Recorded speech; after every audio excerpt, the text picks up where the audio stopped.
welcome to another episode of Spontaneous Disruption. This is your host, Nikki. Hey, it's your girl, L. What's going on, Nikki?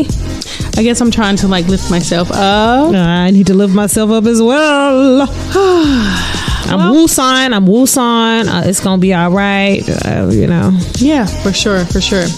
Well, I think, we probably owe the listeners a little bit of an update about my future with the show. This is my second to last episode of Spontaneous Disruption, and I have enjoyed working with my sister and friend, Miss L. Hey, girl. But there's elements of it I enjoy, and then there's elements of it that I don't. So I am stepping away as a co-host, but not as a fan. Hey, L, thank you, girl. Thank you, and I thank you so much for hanging in there. I know, this hasn't necessarily been your dream or your passion or your purpose, as we said. It's a creative outlet. It's a creative outlet. I think you're really great at it, of course. We have great chemistry, but ultimately it's about happiness, and I want you to be happy. I want you to flourish in whatever it is that you decide that you want to do, and I am a fan as well of you, and I support you in all that you do. Right, thank you. Can't wait to see what you do next. It ain't gonna be that much because I need you shedding your layers. I need to sit down for a minute. Girl. So, and it's not the only thing I've stepped away from. I also make that statement. So I've just tried to, clean my slate so that I have a little bit more bandwidth. But I really do hope to see the show continue to grow and flourish, and I want to thank all of the listeners we've had leading up to this point, and hopefully you guys stick with the show and Miss L into the next season. I'll be letting you guys know what's happening, and how we're going to reformat things, and hopefully continue to love on one another and inform one another and grow with one another. But we got an interesting next 4 years coming up, so it's gonna be a lot to talk about, baby. I know, right? So if you want me to be one of their callers in, change your voice to different voices. Shit. Nah, girl. So we'll see. Yeah. So like I said, I'll continue to be a fan of the show, and then off air, we'll continue to be friends. I know where you at. I know where you live. I know where you work. I know where you work out. All of the above, and vice versa too. Yes, so yeah. All right. Well, just want to provide an update. But other than that, what have you been up to this past week? I am still licking my wounds from the shellacking of the loss of the election. Okay. So I am getting my mind wrapped around things and getting myself prepared for what's to come. Yeah. I know, I'm a news junkie and I love politics, but I may actually decide to protect my peace and kind of step away. It's good to know what's going on too, but I can't get too much into it, child. So we'll see. It's an ex-boyfriend now, but when Trump first got elected, he went into a full-on depression. Oh, he's not worth that. I don't know where that man is right now, but I hope he's all right. He's going through. Good luck, homie. Good luck, homie. I'm just it fascinates me that people are like, he gonna win. We was better off than we were better off 4 years ago. I'm like, you mean when we had the plague and people were dying by the thousands and hundreds of thousands 4 years ago? Y'all were drinking bleach. Yeah, I was drinking bleach. Oh my gosh, I hope that we don't have another super pandemic. spreaders. Oh my gosh. I mean, no. People lost their jobs. Yeah, we were just in the house. So, no, 4 years ago was not that great. Yeah. Outside has been nice. Outside has been nice. It took a long time to get here. So, but but hey, I try to think about it like when my candidate wins and someone else's doesn't, they had to lick their wounds and keep it moving too. It's not the worst thing in the world. Yeah. The world's gonna keep on turning. True that. So yeah.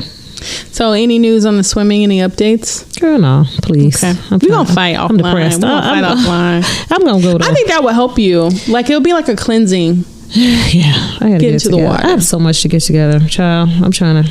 You give it washing your hair, immersing, you wash your hair. You think I put my whole head underwater when I wash it? No, I do not. But put your whole hair underwater, all you're missing is the face. Girl, hush and get on with this show.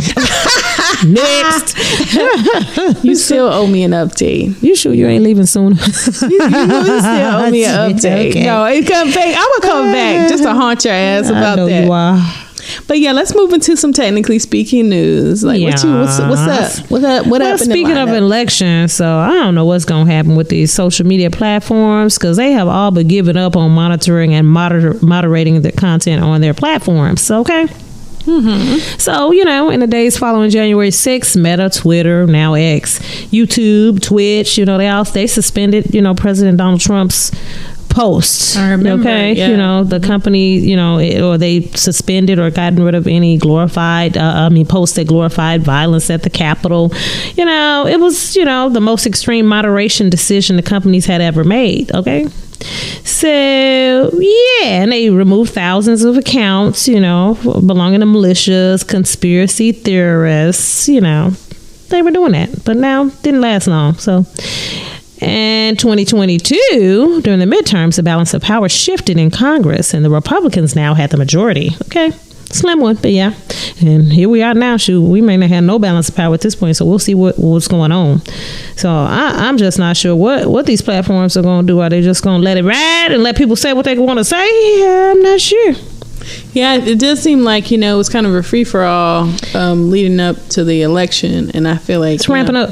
It just kind of had turned, thrown in the towel on the effort to try to maintain and try to moderate some of this rhetoric. Yeah, we're going to see what's going to happen because it's just like their fearless leader. Who going to check me, boo? I mean, I don't know because it doesn't seem to be a priority for anybody's legislation. It's not a priority for them to write things to put some checks and balances in place for misinformation, disinformation, and just all around bullshit, really. Man. On the nets, especially social media. I think I'm going to unplug from those too. My Twitter account is still active. I haven't been on there in years. Literally, I need to just get rid of it. I don't even have one. I mess around on Facebook some. Not a whole lot. Yeah. I think I might give it all up, honestly. I gave up my trash. Facebook for a little while. But I hate that, like, if you have a page, like, you still have to, like, have a Facebook account. Yeah.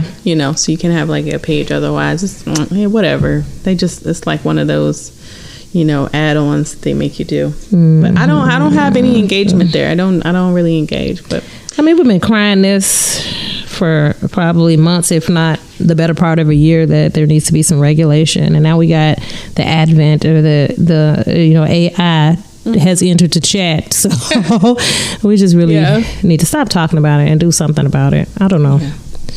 I'm tired. It's too much. Tired too. Too much. Well, speaking of like falsities and things like lies, outright lies. The lies. I had been seeing online this kind of video about the birthing of babies. It's something like, different. You push them through your hoo-ha. Or this is like artificial wombs, and girl, it was stop like playing. Yeah, so it's like a made up video, and it's like this huge baby factory basically, and it's like like feeding babies? And all this stuff, like 30,000 babies and this and that. But basically, the reason why I'm bringing it up, because this thing, it surfaced like a couple of years ago, but it's been making the rounds again. And every time it does, like, what I mean? It's kind of like, it just kind of stokes fear in people about the potential reality of this as like AI becomes like more and more pervasive, like in our lives, right? Mm-hmm. But I am just, I personally like feel like it's just somebody somewhere.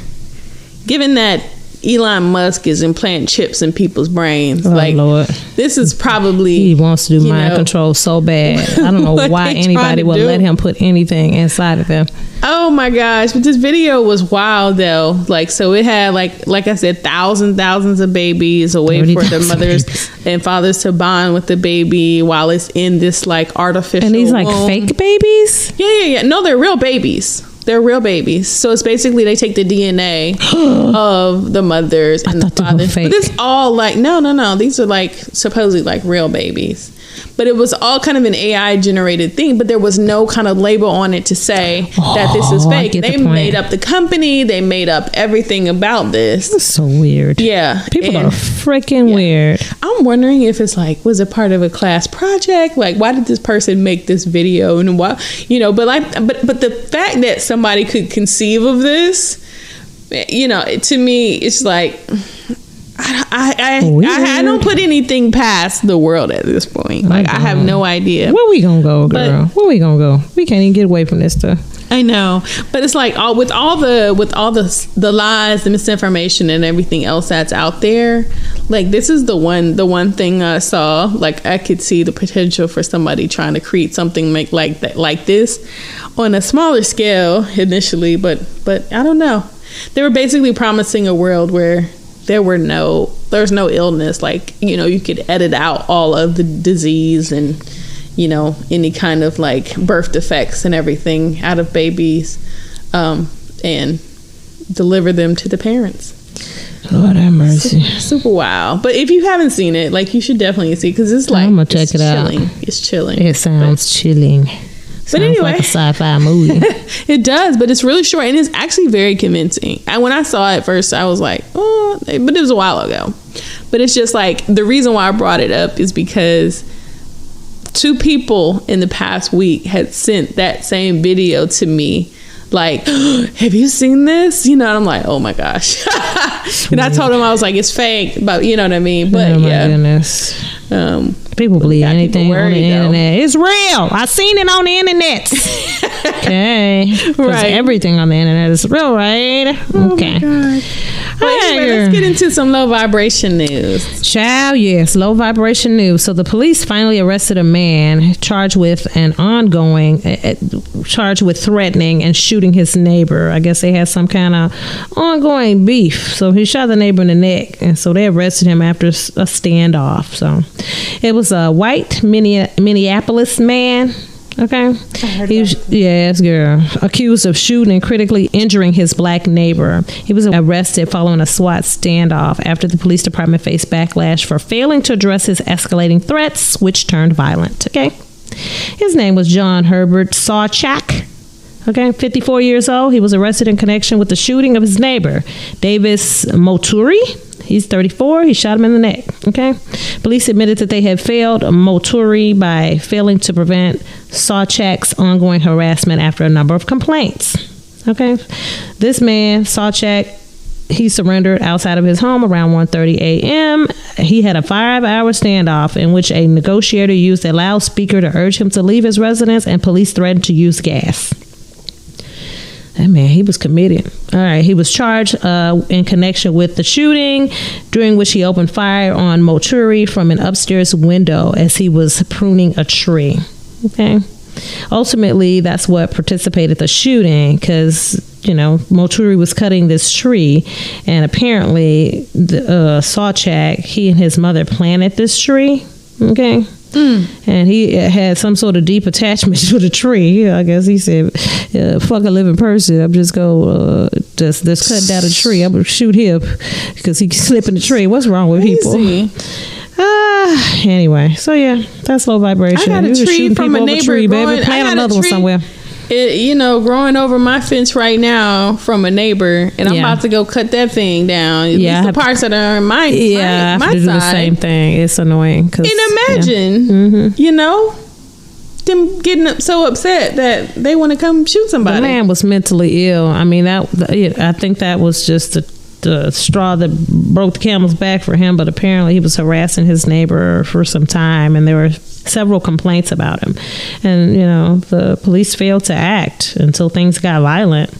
And the man had, again, he had a history of mental illness from what I understand, and had weapons in the home. And shot him, which he never should have had. Anyway, Well, we can't expect any kind of gun reform in the next don't expect nothing except stuff to be taken away. So we'll see. Yeah. All right, girl. What you got? On to a highlight. Yes, Lord. Talk about Dr. Tanya Stephenson. Hey, girl. She is a doctor of chiropractic medicine and from Life University, and she's also the founder of Stretch ATL, which I know you've heard of. It's near my house. Metropolitan Parkway, and it's like a boutique Pilates studio and stretch. I gotta get over there. Fitness studio. Yeah, I know. I still haven't been, but she's in the news recently because she just recently expanded. So, oh, did she? Where else is she going to?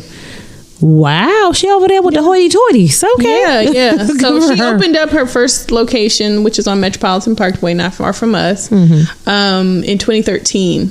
Oh, so that's amazing. Roughly 10 years later, she's expanded into Buckhead with a second location. Them prices, the price from yesterday ain't the price today because they about to go up. So. They've been gone up. Ooh, yeah. Even down here. So, yeah. But anyway, just wanted to commend her for like the business growth and, that she's seen recently and just acknowledge her accomplishments. Awesome. Congratulations, Tanya. I will be by Stretch ATL because I need to stretch. I am going to still be expensive, but hey, it's my health. I got to pull it together. Get it together. All right, let's move on to the Internet of Things, my dear.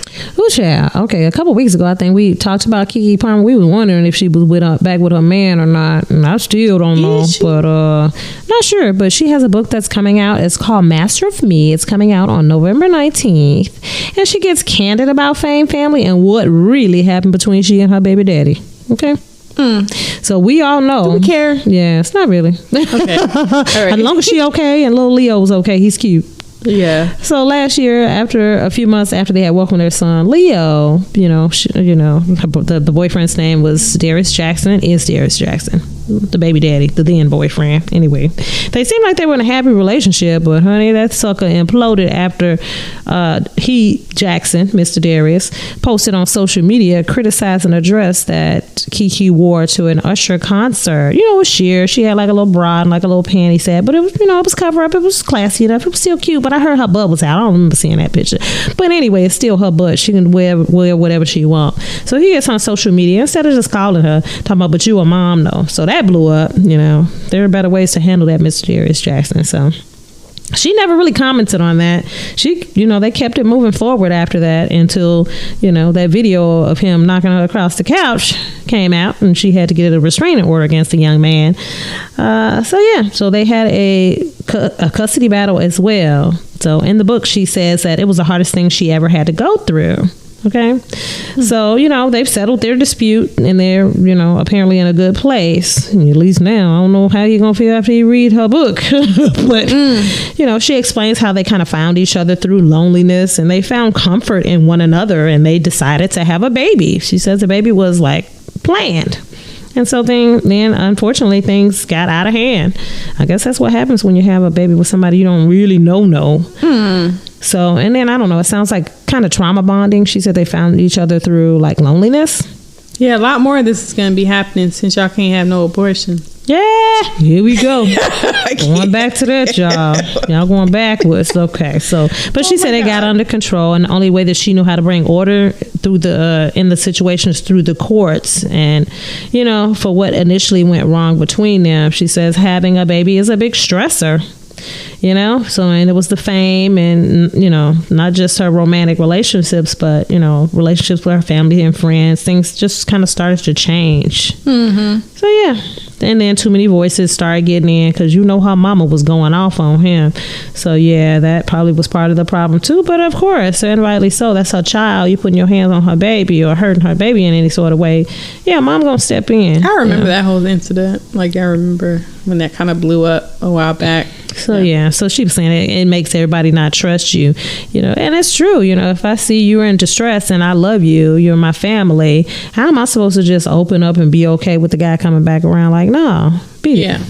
Yeah. So yeah, it's traumatic for all parties. It's kind of weird though too, because like on the other hand, it's like, do you discourage them from actually sharing things that have happened, right? Mm-hmm. Or is it, you know what I mean? It's like you want to keep that line of communication open. Yeah. So, and it's like if you do share, then expect your family to not necessarily like rock with them. No, they're gonna keep that one eye on him for sure. You do what you want to do, of course, but I got my eye on dude. Yeah. So she's saying 6 months after everything happened, they had court ordered mediation and they settled everything amicably and they have a joint custody agreement. You know, she said she wished she could say he was terrible the entire time, but he wasn't. And, you know, that everything is in black and white. So, she said she didn't want her son to think his father is a monster, you know, because she doesn't think he's a monster, which is fine. So, it sounds lightweight, like they kind of getting back together. So, we'll see. Yeah, she kind of tenderizing the meat, making sure everybody ready. That's what it sounds like to be. That's what it sounds like to be. That kind of sound like when what's her name, Khloe Kardashian. Khloe was getting back with Tristan for the 18th time that he cheated and did everything after the whole Jordan Woods thing. He was coming around all of a sudden. She was posting little pictures here and there. I was like, oh yeah, she was warming us up. So maybe that's what's happening. But you know, hey. All jokes aside, I just want everybody to be healthy, happy, and mentally stable. So good luck to them if that's what they're going to do. Good luck. You know, let me mind my business. Yeah. I'd like to see families stay together, but like when there's abuse happening, you know, sometimes it ain't worth it. It ain't worth it. It's best to kind of step away, honey. So what you got? Well, I'm talking about the World Health Organization, and they just released their aging report. Oh, forget them. They messed up the pandemic too. I don't want to talk about the WHO. The WHO messed it up. It's like mad, like astounding in terms of like their projections. So they're saying like by the year 2030, 1 in 6 people in the world are going to be age 60 and over. So 1/6 of everybody is 1/6, and you know, and then by 2040. That number of people overall is going to be like, you know, around like 1 billion to 1.4 billion. Oh, wow. Then by like 2050, they're expecting the world's population of people 60 and older is going to double. So like around like 2.1 billion. And then the number of persons 80 years of age and older is expected to triple between 2020 and 2050. How is all this going to happen? They said the birth rate was down. So that's part of the reason why. So the birth rate going down, right? So people are having fewer. So that throws off the balance of like the percentage of the older population, right? But how's it tripling? Well, people are living longer too. Okay. They're living long, so then they age to a certain. Is that why they put the COVID? Medicine, they put the COVID on us to get rid of whatever it is. Population control. Yeah, that was one of the things. Yeah. So this is all making sense. So one of the things that kind of like comes with this is like, you know, people who are older who are living longer. You know, you have like longer life trajectories in most cases, and so you have people 50 and older taking more risks, like starting businesses, making more risky investments after the age of 50, people working longer, and most of all, people driving and being on these streets longer. So part of it is like discouraging people to kind of let go of some things, like even if you do like live longer, like planning ahead to make sure that you are prepared, essentially. Can you ever really be prepared? Yeah. Well, with the economy being shitty and crappy, right? Like, you know, what are we gonna do? Yeah. So a lot of people, it's just so much going on, and it kind of like just kind of ties into the main topic today, that is like the art of surrender, right?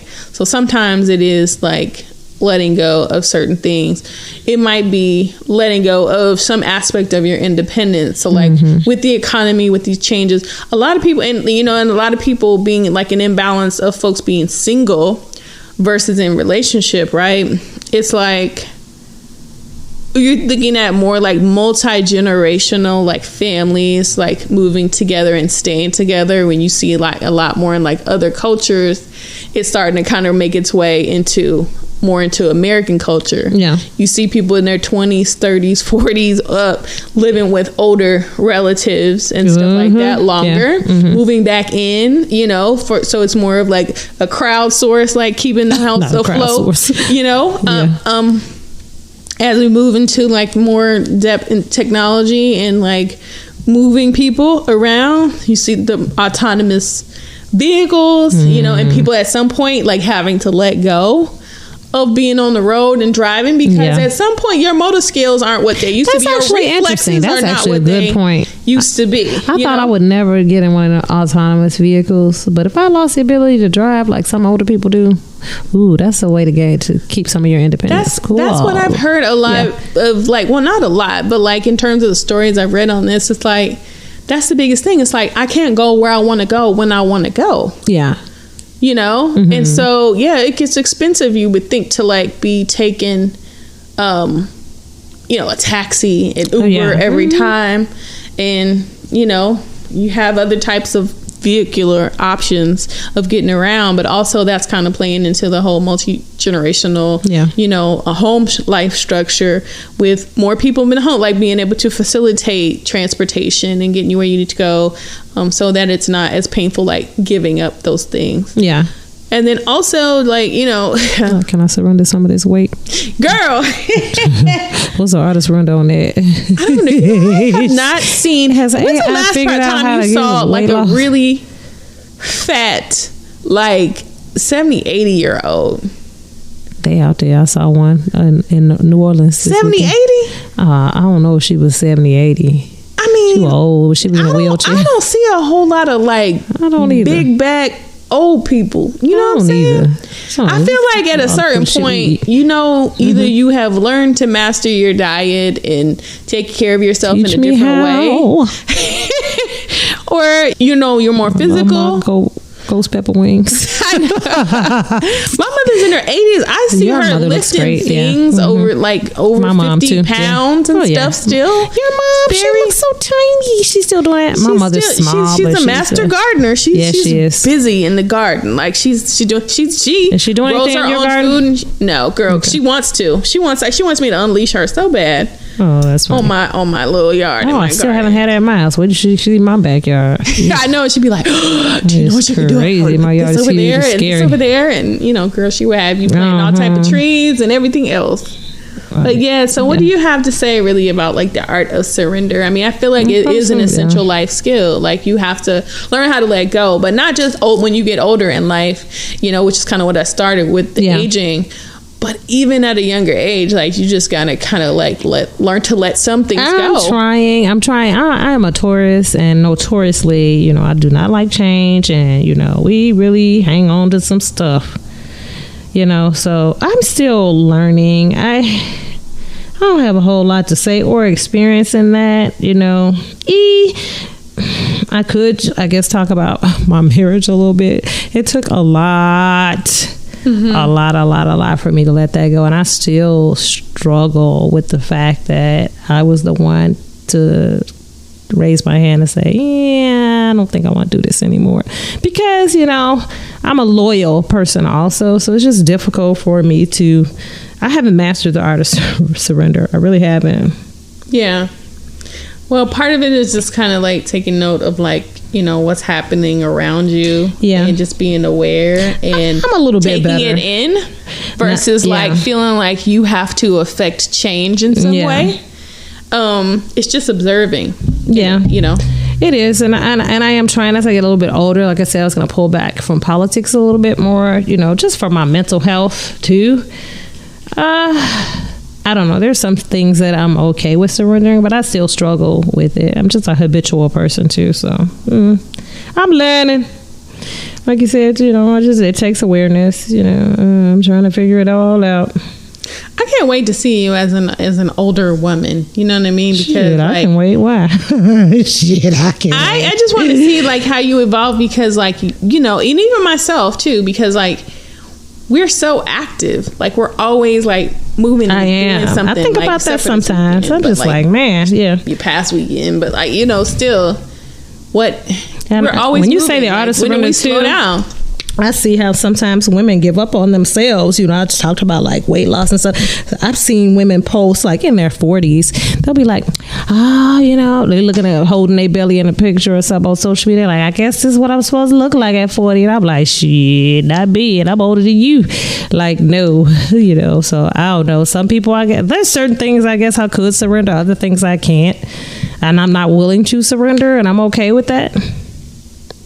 But I think I need to learn how to sit down a little bit more. The bass tells me all the time I don't know how to pull the plug. He said that this weekend. I told you I got up and was walking up and down the street in New Orleans. He was like, I picked us up some snacks so we just hang out in the hotel room. I'm like, nope. Nope. I'm getting out. I'm getting out. But he always tells me something. He's like, you just don't know how to pull the plug sometimes. You know, you got to let it go, babe. Yeah. I mean, I think that's true. And then sometimes it's just also just relinquishing control too. Yeah. That's a form of the art of surrender. You know. Yeah. It's in your work. It's in your personal. You know what I mean? It's just. But more so when I said, you know, I can't wait to see like what that's like for you, is because I'm so used to you being this like busy, active, right? I've always been that way too. I really, and when I'm sitting around, I'm always like, yeah, what we getting ready to do? I don't expect you to be sedentary. Your mother isn't sedentary. Not at all. You know what I mean? Like she's active. She's always trying to go somewhere. She swims. You know, she does her thing. Like she's always. She has her things that she does. She does not sit down. Rarely. Right. So, but I think that no matter what, like at some age, you kind of like you surrender something, because otherwise you're at this heightened state of thinking, knowing, and doing, and you know, and which breeds like some level of anxiety. And stress. Yeah. And so at some point that has to come down in order for us to be here and age gracefully. That's why we look so young. That, you know what I mean? That's why I'm happy. Young happiness has a lot to do with that too, and trying not to stress. I try not to stress too much. I'm a little bit of a worrier, but and that's what I need to surrender. Not worrying. I always say it's gonna be what it's gonna be. Sometimes that's when I'm finally at like to convince yourself. I have to convince myself, and I'm just like full at the top of the tippy top of my worry. I'm like, look, girl, you're gonna have to stop worrying. It's gonna be what's gonna be, and then I'll start to come down. I'm like, okay, so. But I mean, my final kind of word on that is just really, you know, we have different senses, right? But like, I think we should kind of like exercise and strengthen that muscle of surrender, just like we do other things. You know, it's not like your traditional sight and hearing and all that, but it's like sensing and, you know, intuition and, you know, all those other things that come along. It's just more, it's a higher level of patience. And surrender, not worrying like you used to. Anyway, I think we can move on to some each one teach one. All right, each one teach one. I hate to bring everything back to the election, but that's the thing that's bothering me the most. So what I will say is, you know, sometimes you have to surrender to what is, okay? You got to let go of what was and have faith in what will be. This is true. Yep. So there you go. That's my each one teach one. Ultimately, we all going to be all right, honey. Just surrender and hang on. Yes. Yep. Okay.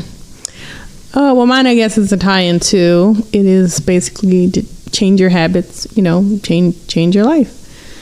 So, you know, as that relates to surrender, you know, I think obviously like I've enjoyed, you know, the whole podcasting journey and things like that.